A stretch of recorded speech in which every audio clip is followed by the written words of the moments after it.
Forex reserves అనేటువంటి విషయం ఇటీవల కాలంలో వార్తల్లో ఉంది. అసలు ఫారెక్స్ రిజర్వ్స్ అంటే ఏంటి?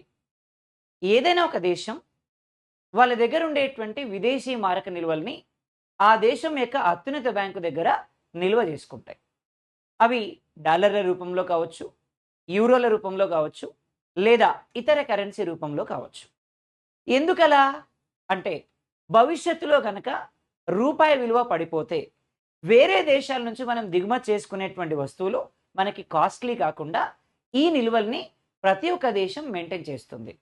అలా భారతదేశంలో ఉండేటువంటి ఫారెక్స్ రిజర్వ్స్ 2026 ఏప్రిల్ నాటికి $703.8 బిలియన్ చేరుకున్నట్లు ఆర్బీఐ ఇటీవల కాలంలో చెప్పడం జరిగింది. మరి భారతదేశంలో ఉన్నటువంటి మొత్తం విదేశీ కరెన్సీ ఎంత అంటే 1.481 బిలియన్ల నుండి $557.4 బిలియన్ మనకి పెరగడం జరిగిందనమాట. అలాగే భారతదేశం ఆర్బీఐ వద్ద ఉన్నటువంటి బంగారు నిల్వలు ఇక్కడ 790 మిలియన్ల నుండి $122.13 బిలియన్ పెరగడం జరిగింది. అలాగే ఎస్డిఆర్ అంటే స్పెషల్ డ్రాయింగ్ రైట్స్ అంట, ఇవి $78 మిలియన్ నుంచి $18.8 మిలియన్ పెరగడం జరిగింది.